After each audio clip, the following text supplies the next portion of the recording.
me again, One Slow zx10. So yeah, I haven't been posting too much. Well, actually, it's been like a year since I posted my last video. Unfortunately, life has kept me busy. 3 kids, a wife, new house, job got a little bit busier, you know, but we all go through it. So hopefully I can start adding a little bit more. I know it's right near the end of riding season, but you know, it gives me a little bit of time to do some mods and change up some things on my bike and bring you guys along with it. Since the last video I posted, I've changed quite a few things to try to make it a little bit more competitive than you know, it used to be, pretty much in stock form. So it has, you know, the full exhaust still, M4 exhaust. It is tuned through the Brent tune and also dyno tuned by Cory at Fun for All in Elizabethtown, Kentucky, through the Power Commander 5. It made 189 on 93 and 198 point something on MR12. So unfortunately I didn't get 200, so it's the slowest zx10 Gen 6 probably in the nation, but can't win them all. So I will show you here in a minute the new, I guess the 2021 livery or 2022 livery that I put on it for this year, which I'll probably end up changing again this winter because keep it fresh and look different than everything else that comes out. But I want to point out real quick the Gen 3. So the Gen 3 used to be mine. I actually bought it brand new when I was in Iraq. And my dad went and picked it up for me and kept it safe until I got back home.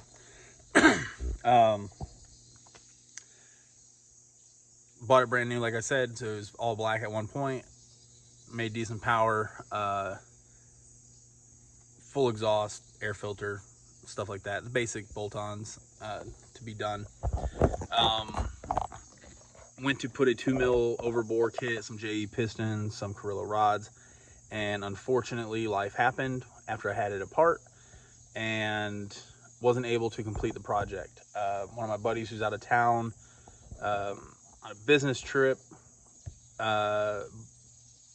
did some trading with me, and he ended up getting it and putting it back together and getting it running again on the same dyno that I got mine tuned on. It made 184 horsepower. So on 93 he didn't do any other special fuels, but you know, so it's a stout little motor.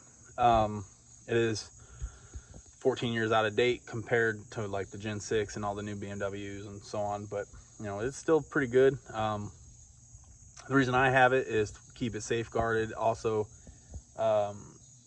he plans on doing some head work to it, which is the only thing he didn't do when he put it back together, even though I told him to. But you know, what do I know? So so yeah, like I said, it used to be black, but he ended up having a little bit of an off on it and damaged the fairings pretty good, which I'll post a little picture and video in the video. So I owned this bike for like fucking 10 years, never destroyed it. Joe owns it, or Jay owns it for less than a year and wrecks it. Fuck this.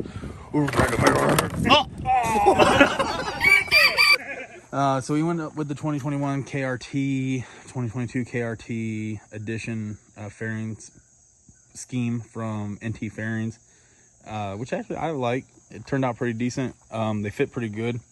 We wrapped the frame a little bit with some carbon fiber. Don't mind these, those are my fault. He had a couple scratches on it, so it kind of changes the look, which, you know, whatever. So like I said, he's gonna have me pull the motor and do some head work eventually, maybe in the next couple months, which I will be able to record and you know, obviously bring you guys along with. So on to the Gen 6. So like I said, this is the livery I decided to do for this year. It's a winter edition clone, kind of on the cheap side, I guess. So yeah, went with some carbon fiber wrap to make the winter edition graphics and some pinstripe. On the last video, I don't think I had carbon fiber. I might have. But I'll go over some of the changes I did since the last time. So I got the Brock's lowering strap, which helps pretty good. If I didn't have this before, I ended up getting the carbon fiber front fender. I got carbon fiber tank side, tank top, some Vortex rear sets that I changed to GP. I did the Brock's lowering, or Brock's kickstand, because I do have a lowering link on it from Brock's as well. It's still currently sitting at the stock height, just because I haven't really felt the need to lower it yet. Got the full carbon fiber subframe panels from Moto Composites, I think is where I got them. Could be wrong. Still have the OZ wheels. Went back to stock gearing because after I got it tuned, it became pretty aggressive, which is expected. Got some Light Tech chain adjusters, which help a lot when doing these. I don't have to loosen anything up now. It's pretty nice. Stripped and cut the seat. I have another one, which is, you know, actually has the full padding. What else? So, full exhaust still. Ordered the Moto Million lightweight rear brake. As you can see some of the residue from MR12, and then ended up running regular gas through it. What else? So, did an ignition delete, which actually saved like £1 and some change, which is kind of crazy. Changed the gas cap, which saved a little bit. Under here, unfortunately you can't see it. It is the air box that I modded. I cut and removed the hump when I did the pair valve.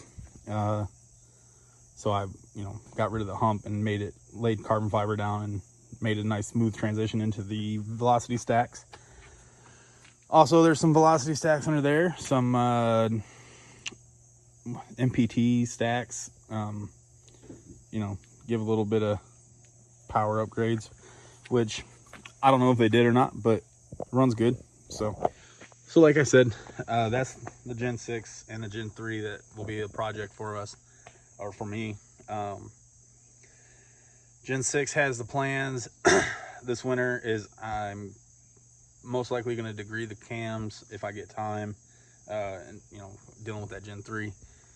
If I do get to do that, obviously I will try to take you guys along. Haven't had very good luck with the cameras lately. Went to 650 Ebs meets in Nashville. The first one, lost the helmet cam, broke off the helmet, and luckily my mic caught it, so I was able to keep it, but it ended up not getting any footage because I didn't have a mount. The second meet, I lost the rear camera, my Insta360 that I had on the back of the bike.